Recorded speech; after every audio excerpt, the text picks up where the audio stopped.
Hello, my friend. It's wonderful to see you again. How are you doing today? I hope you're feeling great. Today, I'm thrilled to share some valuable strategies on how to practice speaking English when you find yourself home alone. It's a bit like a movie title, isn't it? Home Alone, the English Learning Edition. Are you ready? Let's jump right in. Many people face challenges when it comes to practicing speaking English at home. Perhaps you don't have any native speakers nearby to chat with, or there aren't any tourists passing through your town. Maybe local groups or clubs where you can engage in conversation are unavailable. Even online platforms can feel daunting. Reaching out to strangers for a conversation can be intimidating, especially if you're on the shy side, like I am. But fear not. I'm here to share some practical and enjoyable activities you can do to improve your speaking skills when you're on your own. One of the simplest yet most effective techniques is called speak into the mirror. This practice is incredibly useful and very straightforward. You can easily incorporate it into your daily routine. For instance, first thing in the morning, when you're getting ready, or in the evening before you wash your face. Speaking of which, do you wash your face before bed? My mom always insisted on it, as she would remind me to clean behind my ears and scrub my neck too. It's not just about cleanliness, it helps refresh your mind at the end of the day. When you practice speaking into the mirror, you're not only working on your pronunciation but also boosting your confidence. Seeing yourself as you speak can help you become more aware of your body language and facial expressions, which are important aspects of communication. You might start with simple phrases or even recite a monologue from your favorite movie. The key is to be consistent, to try to do this every day at the same time to build a habit. Another fantastic method is to record yourself. With your phone or computer, you can create short recordings where you describe your day, share your thoughts on a topic, or even practice storytelling. This approach allows you to listen to your pronunciation and intonation. Over time, you'll be able to track your progress and notice improvements.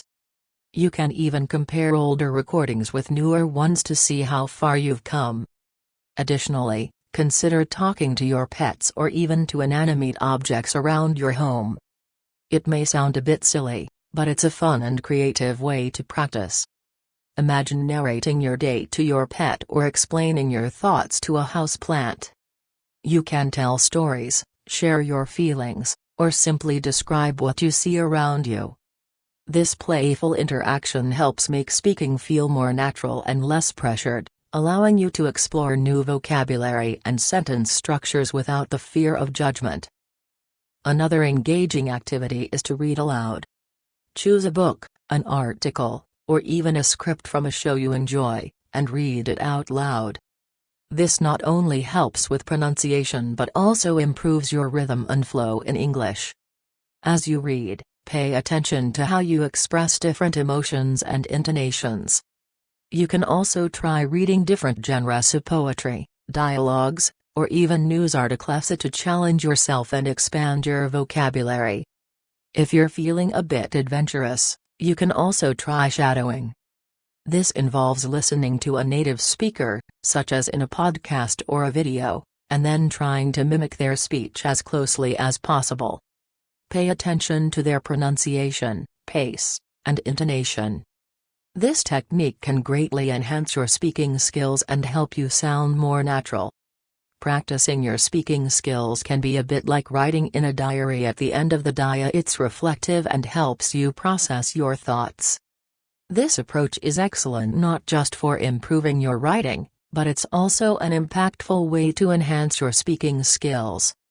Speaking in front of a mirror can create a unique, reflective learning experience that brings many benefits. Let's move on to the next activity, which I affectionately call collocation fun. Collocations are combinations of words that are commonly used together. For instance, we say heavy rain rather than big rain. Understanding and using collocations correctly can greatly improve your fluency and make your speech sound more natural. The collocation fun activity is based on a popular teaching method known as the task-based approach. This method follows a structure that involves preparation, practice, and presentation.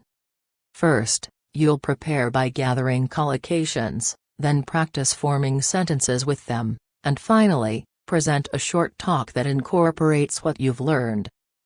One significant advantage of practicing in front of a mirror is that mirrors don't respond back.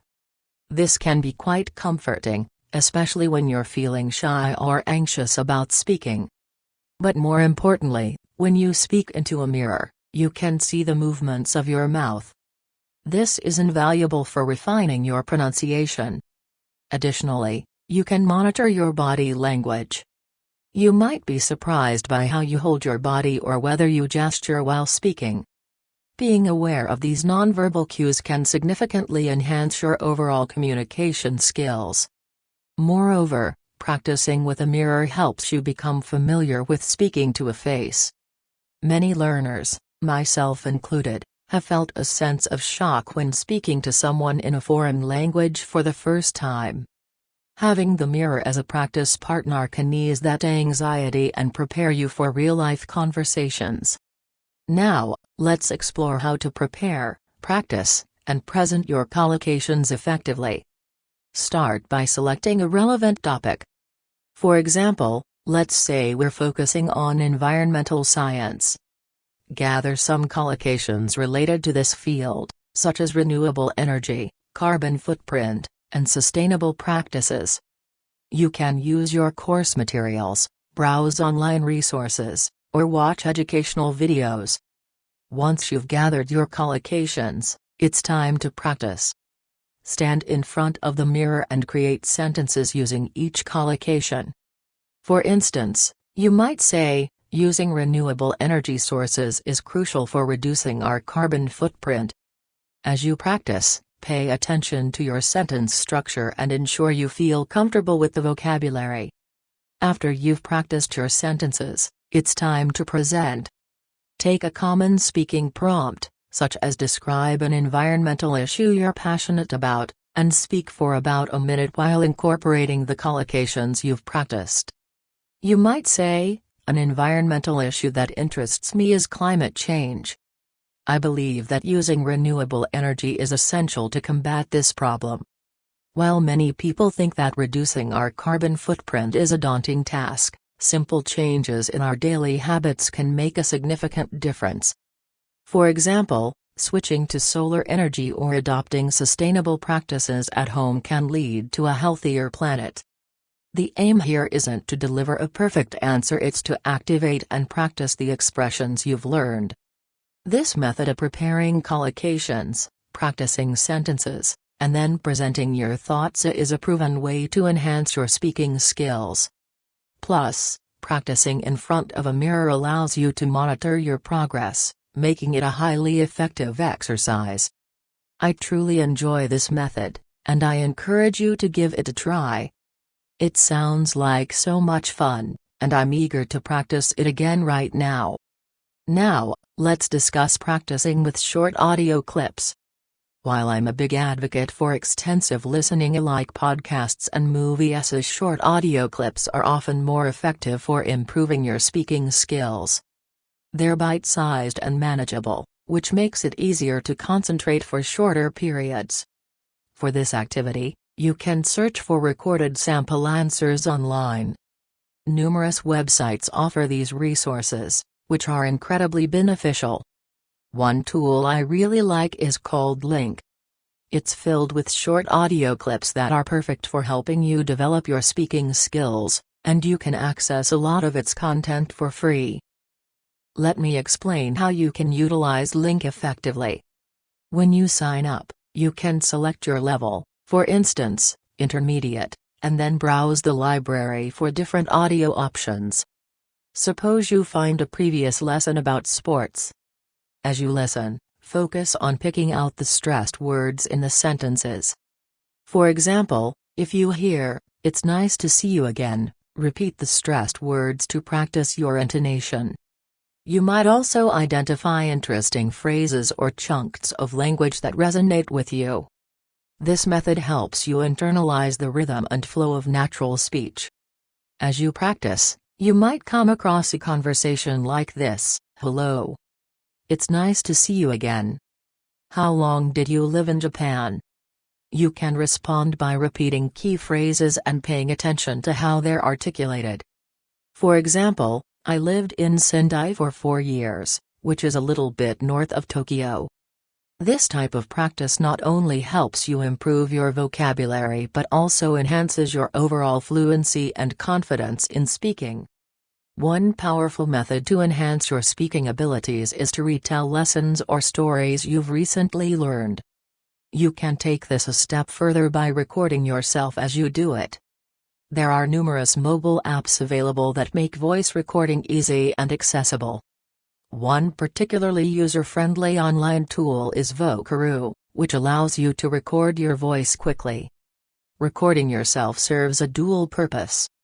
First, it places a bit of pressure on you, which can actually be a good thing when learning. This added pressure helps simulate real-life speaking situations where you need to articulate your thoughts clearly. Second, once you've recorded your voice, listen back to it while following along with the transcript of the original lesson or story. This comparison can reveal discrepancies in your language use. For instance, did you accidentally say a little bit football instead of a little bit of football? Or perhaps you used the phrase personal sports instead of individual sports? Noticing these differences is a key part of the learning process. This reflective practice helps you become aware of your language patterns, enabling you to identify areas for improvement. Such self-assessment is a form of feedback, and feedback is essential for growth. Now, let's explore a fun activity: imitating your favorite English-speaking actor or actress. When you watch films or shows in English, choose actors whose performances you admire and try to mimic them.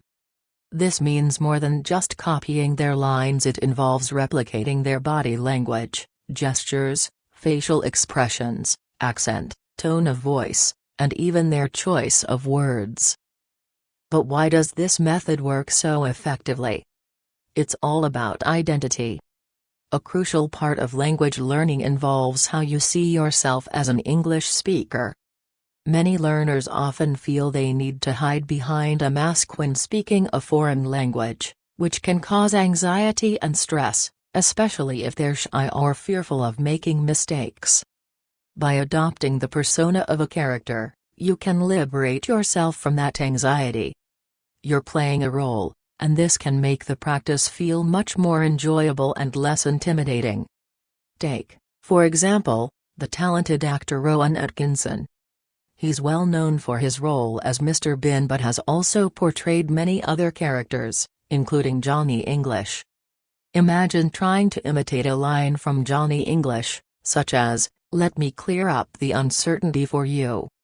When you fully embrace the character using their voice, mannerisms, and emotions, you immerse yourself in the experience.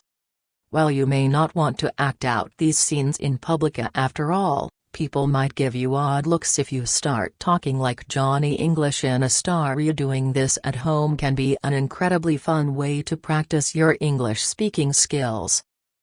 Another excellent exercise involves sending audio messages instead of just text messages on social media platforms like WhatsApp or Facebook.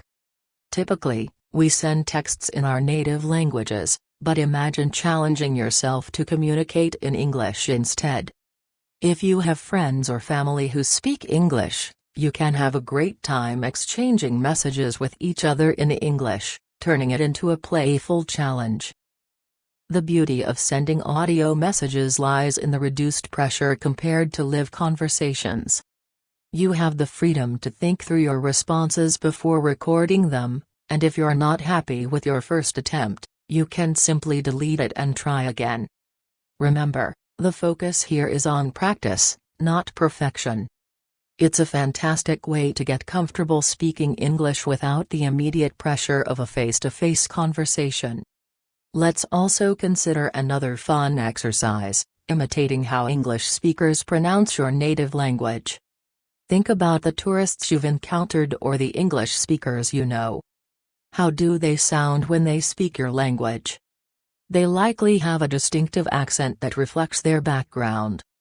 For instance, if you're Spanish, consider how an English speaker might pronounce Spanish words. You can practice speaking your language with that English accent, then switch to English while maintaining that accent. This playful approach not only enhances your pronunciation but also builds your confidence. For instance, when you say, "Hello, how are you?" with an English accent, you might find that it helps you adapt your own speech patterns. This kind of practice is not only beneficial but also a lot of fun. Now, let's discuss the technique of shadowing. Shadowing is similar to following someone very closely. In the context of language learning, it means repeating what you hear almost simultaneously with the speaker. To do this effectively, find a short audio clip, maybe a 1-minute segment from a podcast or a video, and listen to it thoroughly first. Get a sense of the content, tone, and rhythm. Then, listen again and start shadowing the speaker. The goal here is to mimic their speech, but you want to do so just a fraction of a second behind them. This technique encourages you to pick up on important aspects of spoken language, such as word stress and intonation. These elements are crucial for sounding fluent and natural. Let's say you choose an audio clip where someone discusses art and culture. As you listen, focus intently on replicating the rhythm and emphasis of the speaker. For example, if the speaker says, "This topic was suggested to us by one of our listeners," your task is to repeat it immediately after, mirroring the stress and intonation patterns.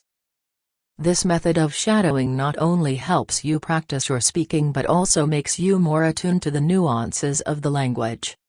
By closely following the speaker, you develop a deeper understanding of how native speakers express themselves, helping you to internalize their patterns. We're going to look at responding. So, what is responding? Very simply put, responding means you hear a question, you gather your thoughts, and you give an answer. The biggest problem many students face is that they practice answering questions they've already prepared. They know the questions and rehearse their answers, but what happens during the exam? Surprise, surprise. In Part 3 of the exam, you may encounter unexpected questions that throw you off balance. For instance, you might be asked, "What do you think of globalization?" And suddenly you find yourself at a loss for words, saying, I haven't thought about that." The first step is to ensure you have something to say about globalization. Do a bit of research on various topics to gather some ideas. If you're completely stuck, it's perfectly fine to use a filler phrase like, "Oh, I haven't thought about that. Let me see." This gives you a moment to collect your thoughts. However, the most crucial aspect is practicing your response skills. In Part 3 of the exam, many students tell me they just didn't have an idea or didn't know what to say when faced with unexpected questions. So, you need to practice responding to questions without prior knowledge, learning how to quickly form ideas and articulate your thoughts. You can do this effectively if you have a speaking partner. For example, one of you could say, "I'm going to bring 5 surprise questions to our next session." Then the other person does the same. When you meet, you ask each other these unexpected questions. It might feel shocking at first, but just like any skill, it gets easier with practice. Let me demonstrate this process. Imagine I'm asked, "Do you like your hometown?" Well, that's a good question. Do I like my hometown? Yes, I think my hometown, Manchester, which is located in the north of England, is quite attractive. There are many restaurants and shops, and it attracts a lot of tourists. People often come to see the industrial landscape and our famous football teams, particularly Manchester United. Then, if I were asked, do tourists like to visit your hometown? I would respond, yes, there are quite a lot of tourists who come to visit Manchester. As you can see, the questions come one after the other, and practicing in this manner helps you get used to responding spontaneously. You could also create your own set of surprise questions. For instance, consider starting a YouTube channel where you record yourself asking questions, leaving pauses for answers.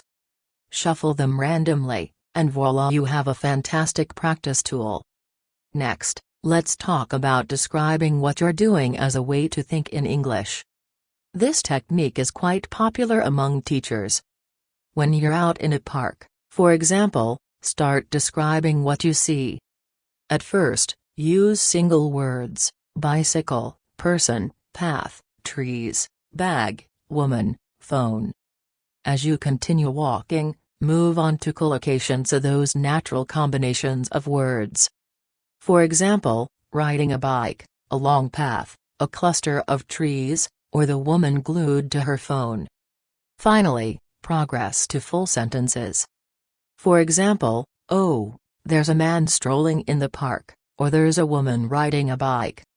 You could also say, there are lots of trees, and there's a woman glued to her phone who looks like she's about to have a picnic.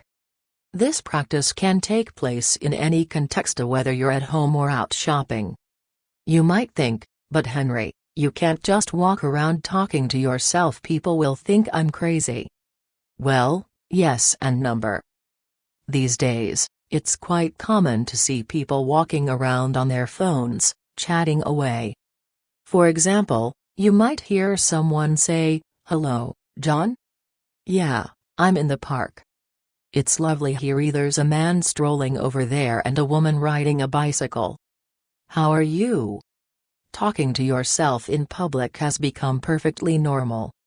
If you're not comfortable with that, you can always pretend you're a character, like Johnny English. Imagine saying, "Hello, yes, there's a man walking along the path, and I see a woman riding a bicycle. And look, there's a woman glued to her phone who seems ready to have a picnic. Call the police, we need Johnny English."